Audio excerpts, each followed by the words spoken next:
জয় অসম, জয় অসম, জয় অসম।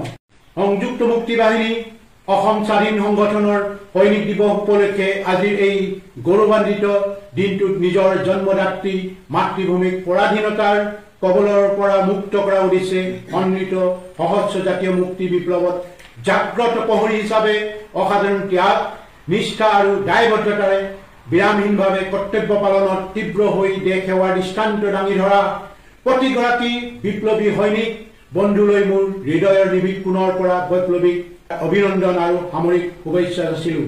এই শুভক্ষণত যিসকল অসম সন্তানে সৰ্বোচ্চ ত্যাগ, অতুলনীয় সাহস আৰু নিভাঁজ দেশ প্ৰেমৰ চানিকে নিজৰ নাম সোণালী আখৰে অসমৰ বুৰঞ্জীত লিপিবদ্ধ কৰি গ'ল, সেইসকল মহান অমৰ মৃতকৰ প্ৰতি সংগঠনৰ হৈ শ্ৰদ্ধাঞ্জলি জনাইছোঁ। আপোনজনক হেৰুওৱা গৌৰৱান্বিত পিতৃ মাতৃ তথা পৰিয়ালবৰ্গক আমাৰ গভীৰ সমবেদনা জ্ঞাপন কৰিলোঁ। এই আপাহতে জাতীয় মুক্তি বিপ্লৱৰ কণ্টাকীৰ্ণ পথ পৰিক্ৰমাত ভাৰতীয় দখলৰক্ষী বাহিনীৰ দ্বাৰা নিৰ্যাতিত হোৱা আৰু বন্দিত দুৰ্বিহ জীৱন অতিবাহিত কৰা সকলোলৈকে তেওঁলোকৰ অমূল্য ত্যাগৰ বাবে কৃতজ্ঞচিতে সোঁৱৰিছোঁ। তদুপৰি স্থলগিৰি স্বাধীনতাপ্ৰিয় সমূহ জনগণলৈ সশ্ৰদ্ধ বৈপ্লৱিক সম্ভাষণ জনালোঁ।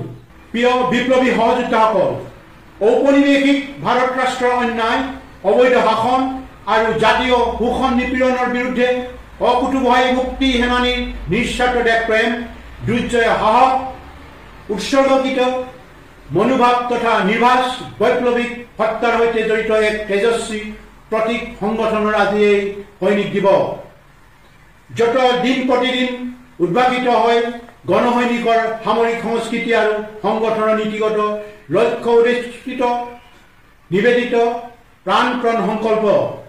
2000 বছৰ পুৰণি স্বকীয় পৰিচয় সমৃদ্ধ অসমৰ সভ্যতা, সংস্কৃতি, ভাষা, আচাৰ নীতি আদি অন্যান্য আৰু ঔপনিৱেশিক ভাৰতৰ পৰা সম্পূৰ্ণ পৃথক।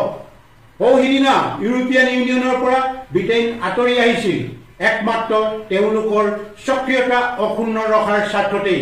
গতিকে স্থলগিৰি জাতীয় জীৱনৰ স্বতন্ত্ৰ পৰিচয় গৰিমা, সক্ৰিয় সত্তাক জীৱনে মৰণে লালন পালন কৰা সতীৰ্থ-সতীতাৰ স্বদেশ নুৰা, কঠোৰ পৰিশ্ৰম, সংবেদনশীলতা, সংকল্পবদ্ধতা আৰু নিষ্ঠাৰ প্ৰতিফলন সৈনিক দিৱসৰ গুৰুত্ব অপৰিসীম।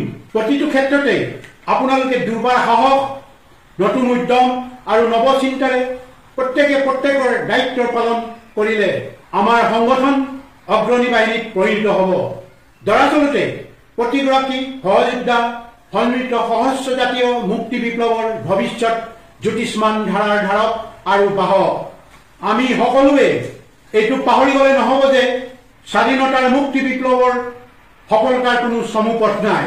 বিফলতাত হঠাৎ নহয় দুগুণ উৎসাহেৰে মন বান্ধি হয় আমি পাৰিমেই নীতিত খামুচি ধৰি কৰা অধ্যৱসায় হ'ল সফলতাৰ চাবিকাঠি। বিগত বৰ্ষৰ কাৰ্যসূচী ৰূপায়ণত যিবোৰ ভুল ত্ৰুটি ৰৈ গৈছিল অথবা প্ৰয়োজনীয় দক্ষতাৰ অভাৱ আছিল, কিন্তু পৰৱৰ্তী সময়ত ফলপ্ৰসূ ৰূপায়ণৰ জৰিয়তে ব্যৱহাৰিক অভিজ্ঞতাৰ পৰা সঞ্চিত শিক্ষাক আগন্তুক দিনত মূলধন হিচাপে লৈ অগ্ৰসৰ হ'ব। ব্যক্তি বিশেষৰ সীমাবদ্ধতা, ত্ৰুটি বিচ্যুতি আৰু সংগ্ৰামী জীৱনৰ সীমাহীন বাধা বিঘিনি নেওচি আহৰণ কৰা প্ৰায়োগিক অভিজ্ঞতাই হৈছে প্ৰকৃত শিক্ষা।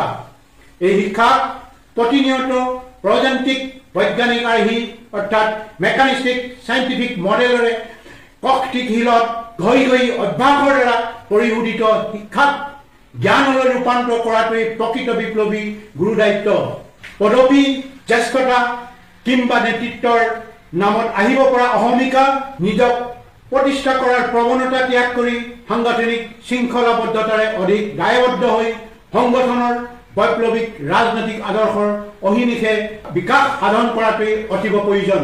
সঁচা অৰ্থত শিবিৰসমূহত অনুষ্ঠিত আলোচনা চক্ৰ, সভা সমিতি অথবা মুক্তিকামী জনগণৰ মাজতো অধিক ৰাজনৈতিক আদৰ্শ চৰ্চাৰ পটভূমি ৰচনা হওক। অত্যন্ত গুৰুত্বপূৰ্ণ এই যে প্ৰকৃতপক্ষে প্ৰতিজন বিপ্লৱী সেনানীৰ শিক্ষা কঠীয়াতলী হ'ল আশ্ৰয় লোৱা শিবিৰসমূহ। শিবিৰৰ যথাৰীতি পাৰিপাৰ্শ্বিক পৰিৱেশে তেওঁলোকৰ শাৰীৰিক মানসিক স্বাস্থ্যত প্ৰভাৱ পেলায়। সেয়েহে প্ৰতিজন বিপ্লৱী সৈনিকক উপযুক্তভাৱে গঢ়ি তোলাৰ ক্ষেত্ৰত শিবিৰৰ কৰ্তৃপক্ষৰ অনবদ্য ভূমিকা সন্দৰ্ভত কাৰো দ্বিমত থাকিব নোৱাৰে। এনে পৰিপ্ৰেক্ষিতত একোগৰাকী জ্যেষ্ঠ বিষয়া সদস্যাৰ দৈনন্দিন আচাৰ ব্যৱহাৰ, চিন্তা চৰ্চাৰ গুণগত মানদণ্ড, আবেগ, অনুভূতি আদিয়ে শিবিৰসমূহৰ অভূতপূৰ্ব প্ৰভাৱ পেলায়। দুই এক জ্যেষ্ঠ সদস্যাই যদি নিজৰ আচৰণ শুধৰাব নোৱাৰে, তেনেহলে শিবিৰত সাধাৰণ সৈনিকৰ বিপ্লৱী নৈতিকতাৰ মানদণ্ড উন্নত হ'ব কিদৰে? তেনেস্থলত কোনেও এনেকুৱা কুৰুচি দৃষ্টান্ত দাঙি ধৰাটো উচিত নহয়, যিবোৰে শিবিৰৰ নিয়মানুৱৰ্তিতা, বিপ্লৱী নৈতিকতা তথা সামৰিক সংস্কৃতি অনুশীলন বিঘ্নিত কৰিব পাৰে। জনগণৰ মাজতে হওক নতুবা সংগঠনৰ ভিতৰৰ হওক পৰিশীলিত আচাৰ ব্যৱহাৰ আৰু সবল বিপ্লৱী নৈতিকতা প্ৰতিফলিত হোৱাটো একান্ত বাঞ্ছনীয়। বিপ্লৱী শিক্ষাৰে শিক্ষিত হ'ল বুলিয়েই কেতবোৰ সীমাবদ্ধতা আৰু মানৱীয় ত্ৰুটি অস্বীকাৰ কৰিব পৰা নাযায়, বৰঞ্চ কোনো ব্যক্তি সমালোচনাৰ উৰ্ধত নহয়। তেনে প্ৰেক্ষাপটত সামৰিক শৃংখলা আৰু অনুশাসনৰ ভিত্তিত ভুলবোৰ গঠনমূলকভাৱে আঙুলিয়াই দিলে সেইবোৰ শুধৰণিৰ নিতান্ত দৰকাৰ। কিন্তু তাৰ পৰিৱৰ্তে উগ্ৰতা প্ৰদৰ্শন কৰাটো যুক্তিহীনতাৰ লক্ষণ। উদ্ভট আচৰণ আৰু অনৰ্থক চিঞৰ বাখৰে নিজৰ মত আৰু যুক্তি সাব্যস্ত কৰিব বিচৰা প্ৰৱণতা গ্ৰহণযোগ্য নহয়, ই সৈনিক সংস্কৃতি পৰিপন্থী। এই ক্ষেত্ৰত আমাৰ সহযোদ্ধাসকলে সাংবিধানিক সাধাৰণ আচৰণবিধি আৰু ব্যক্তিগত আচৰণবিধি হৃদয়ংগমৰ মাধ্যমেৰে ঐকান্তিক আনুগত্য প্ৰদৰ্শন কৰা উচিত। তেতিয়াহে সামৰিক শৃংখলা আৰু অনুশাসনৰ মাজেৰে শিবিৰসমূহ পৰিচালনাৰ সহায়ক হ'ব। লগতে সহযোগী বিপ্লৱী বন্ধুসকল আত্মবিশ্বাসী আৰু সুপ্ৰতিভ হৈ অনুপ্ৰেৰণাৰে জ্যেষ্ঠজনক অনুকৰণ কৰিব। এখন দীৰ্ঘম্যাদী সহস্ৰ বিপ্লৱৰ বাবে সুস্থ পৰিৱেশ সৃষ্টিত আমাৰ আয়োগ বিষয়াসকলে ইয়াৰ গুৰিয়াল। সকলোৱে এই নৈতিক দায়িত্ব কাণ পাতি লৈ যদি প্ৰথমে নিজৰ আচৰণ শুধৰাব নোৱাৰে, তেনেহলে শিবিৰত সাধাৰণ সৈনিকৰ বিপ্লৱী নৈতিকতা গঢ়ি তোলাটো সম্ভৱ নহ'ব। এইখিনিতে মই প্ৰাসংগিক বিষয় এটা উল্লেখ কৰাটো উচিত বুলি ভাবিছো। শিবিৰ অথবা অভিযানবোৰত অংশ লোৱা দুই এক সহযোদ্ধাৰ বিশ্বাস ভংগই সৃষ্টি কৰা লজ্জাজনক আৰু উদ্বিগ্নতাৰ দিশটো সকলোৰে মানসিক সহস্ৰৰে আন্তৰিকভাৱে মূল্যায়ন প্ৰয়োজন আছে। কিয়নো কৰ্তব্যপৰায়ণ আৰু নিবেদিত প্ৰাণ হলেহে আমি ইপ্সিত লক্ষ্যত উপনীত হ'ব পাৰিম। সময়ানুগতি, একনিষ্ঠ সাধনা, কষ্ট হৈষ্ণু আদি গুণেৰে সুভাষিত হৈ যেতিয়া একান্ত মনৰ নিভৃত পুনৰ তাগিদাত কিবা এটা কৰিবৰ প্ৰয়াস কৰে, তেতিয়া তেওঁ সফলতাৰ আজুৰি আনিবলৈ সক্ষম হয়। প্ৰজান্তিকতাৰ বৈজ্ঞানিক আৰ্হিয়ে কামৰ প্ৰতি শ্ৰদ্ধা, ভাল পোৱাৰ ভাৱলৈ কাম কৰিলে সুফল অনিবাৰ্য। আৰু প্ৰশাসনিক বিষয়াসকলে বুজিব লাগিব যে তোষণ নীতিত সংগঠনৰ আদৰ্শই কেতিয়াও স্থান নাপায়। ইয়ে বিভিন্ন ছল চাতুৰিয়ে নিজকে প্ৰাসংগিক কৰি ৰাখিবলৈহে আদৰ্শক নিবাসন দিব বিচাৰে। হয়তো পিছলৈ পৰস্পৰৰ মাজত মতান্তৰ ঘটিব পাৰে, যিটো অবাঞ্ছিত। আনহাতে প্ৰতিৰোধী সহজ সংগ্ৰামত বয়সৰ অভিজ্ঞতা যিমান প্ৰয়োজন, তাতোতকৈ বেছি প্ৰয়োজন চিন্তাৰ পৰিপক্কতা আৰু সংগঠনৰ প্ৰতি দায়বদ্ধতা, যিটো নিৰন্তৰ কৰ্মসংস্কৃতিৰ সাধনাৰ মাজেদিহে আহৰণ কৰা সম্ভৱ। প্ৰতিজন মুক্তি সেনানীৰ নৈতিক দায়িত্ব অন্যতম দিশ হ'ল সুচিন্তিত পৰিকল্পনাৰে যিকোনো সমস্যাৰ সন্মুখীন হ'ব পৰাকৈ প্ৰতি মুহূৰ্ততে প্ৰস্তুত থকা, অদূৰদৰ্শিতা, অত্যাধিক আবেগ আৰু অহমিকা প্ৰশ্ৰয় দি লোৱা সিদ্ধান্ত বা কৰা কামে যাতে অনাকাংক্ষিত পৰিস্থিতি সৃষ্টি নকৰে, তাৰ বাবে আত্ম উপলব্ধিৰ নিতান্তই প্ৰয়োজন। কিয়নো এনে অভ্যাসে নিজৰ ভিতৰৰ বিষয়বোৰ নতুনকৈ চালি জাৰি চাবলৈ শিকায়। প্ৰজান্তিক বৈজ্ঞানিক, যিটো ইংলিছত কয় মেকানিষ্টিক চাইণ্টিফিক আৰ্হিৰ সৰুগত কৰিয়েই বিশ্বৰ বৃহৎ বৃহৎ বিজ্ঞানগাৰ পৰীক্ষাগাৰসমূহত বিজ্ঞানীসকলে বাওঁখে কাম কৰাৰ বাবে তেওঁলোকে সফলতা দেখি আগুৱাই যায়। প্ৰজান্তিক বৈজ্ঞানিক আৰ্হিক আওকাণ কৰা কাৰ্য ক্ষতিকাৰক হোৱাৰ অৱকাশ থাকে। প্ৰজান্তিক বৈজ্ঞানিক আৰু সেই অবিহনে স্বাধীনতাৰ মুক্তি বিপ্লৱক আগুৱাই নিয়াটো অসম্ভৱ। সেয়েহে সংযুক্ত মুক্তি বাহিনী অসম স্বাধীন সংগঠনৰ নেতা বিষয়া সদস্যসকলে ওপৰত উল্লেখিত নীতি অনুশাসনক যান্ত্ৰিকতা বা বাধ্য কৰোৱা বুলি ভবাটো অনুচিত। লক্ষণীয় কথাটো হ'ল মুক্তি সেনানীৰ বিশ্বাস, দৃঢ়তা, সাহস, সততা আৰু আপোচ বিহীনতাৰ ওপৰতে বিপ্লৱী জীৱনৰ গুৰুত্বপূৰ্ণ তাৎপৰ্য নিৰ্ভৰ কৰে। নিভাজ দেশপ্ৰেম, নিঃস্বাৰ্থ ভাল পোৱা নাথাকিলে সহস্ৰ বিপ্লৱী সংগঠনৰ অগ্ৰদূত হিচাপে গতি থকাটো কঠিন। ঘাত প্ৰতিঘাত, মৃত্যু ভয় আদি সকলো প্ৰত্যাহ্বান অতিক্ৰমী সংগঠনৰ মহান স্বাৰ্থক প্ৰথম হিচাপে হাৰে সিমুজে হৃদয়ত স্থাপিত কৰি স্বাধীনতা পুনঃপ্ৰতিষ্ঠাৰ সংগ্ৰামৰ গতিক ত্বৰান্বিত কৰিব পৰাটোৱেই সংগঠনৰ প্ৰতিগৰাকী সেনানীৰ প্ৰাথমিক দায়িত্ব। ইয়াক নিচা অথবা পেচা হিচাপে লোৱা সকলোৱে যুঁজৰ আগতে পৰাজয় মানি কাপুৰুষৰ দৰে পলায়ন কৰিবলৈ বাধ্য হয়। সীমাহীন বিপদ আপদ, অভাৱ অনাটনৰ লগত সহ অৱস্থানমূলক পৰীক্ষিত সত্যক আন্তৰিকতাৰে মানি লৈ আৰু সেই সকলোবোৰ বিৰোধমূলক উপাদানৰ লগত যুঁজিয়েই মুক্তি সেনানীসকলে অভিজ্ঞতাক শানিত কৰে। অপুৰন্ত ধৈৰ্য, পৰ্বতসম দৃঢ়তা তথা অধ্যৱসায় আদি অন্যতম গুণাৱলীক সমৃদ্ধ কৰি তোলে। মৰমৰ সদস্যাৰ স্বদেশ সদাশীৰ প্ৰতি স্বেচ্ছাপ্ৰণোদিত সেৱাই সংগঠনৰ ভিতৰত এক নতুন মাত্ৰা প্ৰদান কৰিছে।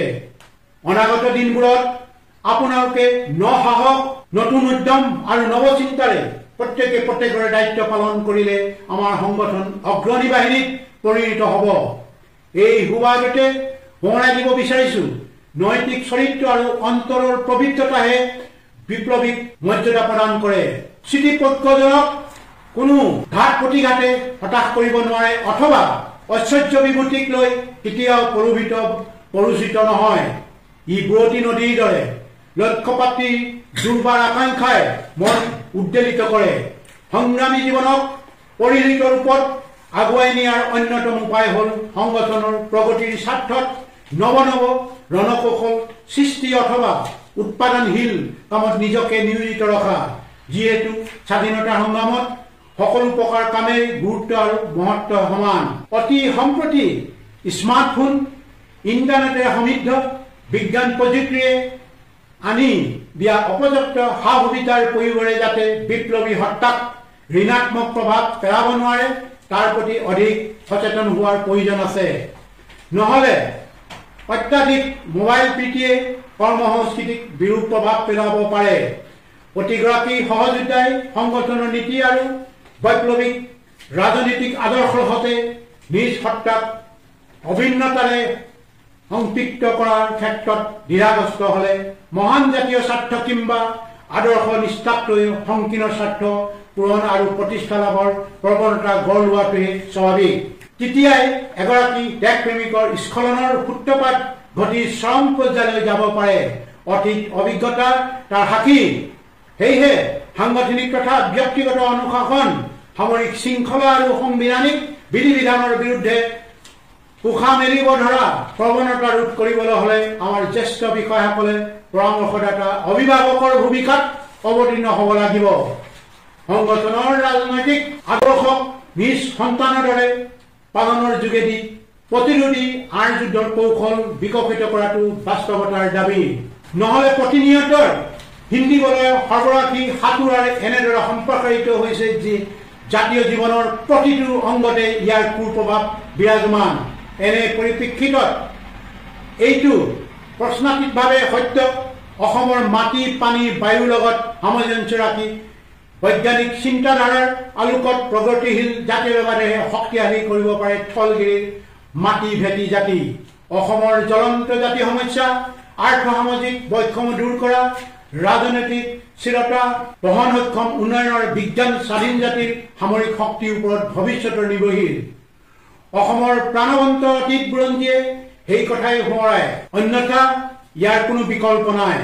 এই কথা সকলোৱে মনত ৰখা উচিত যে সংযুক্ত মুক্তি বাহিনী অসম স্বাধীন সংগঠনে অৱতাৰণা কৰা সমৃদ্ধ সহস্ৰ জাতীয় মুক্তি বিপ্লৱ কেতিয়াও বিফল হ'ব নোৱাৰে। কিয়নো আমাৰ হেৰুৱা স্বাধীনতা পুনৰুদ্ধাৰৰ সংগ্ৰাম বিফল হোৱা মানে অজগৰৰ দৰে এফালৰ পৰা গিলিবলৈ ধৰা ঔপনিৱেশিক ভাৰত ৰাষ্ট্ৰযন্ত্ৰৰ ওচৰত বুৰঞ্জী প্ৰকৃত এটা জাতি চিৰদিনৰ বাবে অস্তিত্ব হেৰুৱাৰ অৰ্থাৎ স্বাধীনতাৰ বেলি চিৰকালৰ বাবে নিবাপিত হোৱাৰ আৰু পৰাধীনৰ দাসত্ব মানি লোৱা কালজয়ী জাতিৰ ঐতিহ্যবাহী বুৰঞ্জী আৰু প্ৰায় 200 বছৰীয়া পৰাধীনতাৰ জীৱন্ত দলিলৰ ওপৰত আধাৰিত বাস্তৱ সত্যই হ'ল সবাতোকৈ ডাঙৰ শক্তি যাক কোনেও অস্বীকাৰ কৰিব নোৱাৰে তৎসত্ত্বেও ইয়াৰ বাবে সময়ৰ পৰীক্ষা দিব লাগে ধৈৰ্য আৰু সহিষ্ণুতাৰ তাৰ চাবিকাঠি নিজ নিজ ক্ষেত্ৰত সম্পাদিত কৰ্মই যিহেতু প্ৰত্যেকৰে পৰিচয় স্বাক্ষৰ বহন কৰে গতিকে প্ৰতিটো কাম মনে প্ৰাণে সততাৰে আত্মনিয়োগ কৰা উচিত নিজ দায়িত্ব আৰু কৰ্তব্য পালনৰ লগত সংগঠনৰ নীতিগত লক্ষ্য উদ্দেশ্যক একভূত কৰাটো সততা বিপ্লৱী সৈনিক বন্ধুসকল আমাৰ সংগঠনে বিশ্ব ভূ ৰাজনীতিৰ গতিবিধিৰ ওপৰত দৃষ্টি ৰাখি সহস্ৰ ৰাজনীতিত সঠিক ৰণকৌশলৰ জৰিয়তে কেনেকৈ সুযোগ সৃষ্টি আৰু যথোপযুক্ত সময়লৈকে অপেক্ষা কৰিবলৈ অফুৰন্ত ধৈৰ্য অদম্য সাহসেৰে কিদৰে নিজক অধিকাৰ সাব্যস্ত কৰিব লাগে তাক ভালদৰে জানে এয়া প্ৰত্যয়যুক্ত সময় শিকনি বৈশ্বিক জগতৰ ঘটনা পৰিঘটনা গমিপিটি চালেই তাৰ যুক্তিকতাৰ আধাৰ বিচাৰি পোৱা যাব গতিকে পুৰুষমুখী লক্ষ্য উদ্দেশ্যৰ নিমিত্তে বাট বন্ধাৰ দায়িত্ব কেৱল নেতৃত্বৰ কান্ধত দিলেই জানো হ'ব নেতা বিষয়া সদস্যৰ ঐক্যবদ্ধ সামূহিক প্ৰচেষ্টা নিয়মানুৱৰ্তিতা আৰু সময়নিষ্ঠাৰ লগতে সাধনালব্ধ প্ৰচেষ্টাই দীৰ্ঘম্যাদী জাতীয় মুক্তি বিপ্লৱৰ ভেটি দৃঢ় কৰিব পাৰিব মনত ৰাখিব সফলতা কেৱল ব্যক্তিগত কৃতিত্ব নহয় বৰং ই এক সামূহিক নিৰলস আৰু নিৰবিচ্ছিন্ন প্ৰক্ৰিয়া এনে পটভূমিত নিজে নিজক প্ৰশ্ন কৰিবলৈ ল'লে আচলতে সামৰিক সংস্কৃতি সহস্ৰ জাতীয় মুক্তি বিপ্লৱৰ সত্তাৰ পৰিকাঠামো বহুলাংশে শক্তিশালী উঠিব সমসামৰিক জটিল পৰিস্থিতি সামৰিক অভিযানৰ লগতে সংগঠনৰ যিকোনো কাৰ্যসূচী সফল কৰাত আপোনালোকৰ অতি গুৰুত্বপূৰ্ণ ভূমিকাই সংযুক্ত মুক্তি বাহিনী অসম স্বাধীন সংগঠনলৈ গৌৰৱ কঢ়িয়াই আনিছে সকলোৱে উজ্জীৱিত মন মানসিকতা অৰ্ধ ব্যৱসায় আৰু সাফল্য একোটা মাইলৰ খুঁটি যাৰ জৰিয়তে সংগঠনটোক উদ্বুদ্ধ কৰিছে সেয়েহে স্বাধীনতাৰ সেনানীসকল কেতিয়াও সফলতাত অত্যুত সাক্ষী বা বিফলতাত হতাশ নহয় নৱ উদ্দীপনাৰে নিজৰ ভিতৰতে একোখন আমৃত্যু পৰ্যন্তৰ যুঁজৰ পৰিমণ্ডল গঢ়ি তোলক আমি সকলোৱে নীতিত অবিচল থাকি পৰিৱৰ্তিত সময়ৰ লগত খাপ খুৱাই যাতে আমি প্ৰতিকূলতাৰ সকলো হেঙাৰ অতিক্ৰমী নিৰসভাৱে সাফল্যৰ সোপান বগাবলৈ সক্ষম হওঁ সদৌ শেষত সংগঠনৰ প্ৰতিগৰাকী নিষ্ঠাবান জ্যেষ্ঠ কনিষ্ঠ মুক্তি সেনানীৰ নিৰাপদ সুস্বাস্থ্য আৰু সৰ্বতোপ্ৰকাৰে কুশল কামনা কৰিছো জয় অসম জয় অসম জয় অসম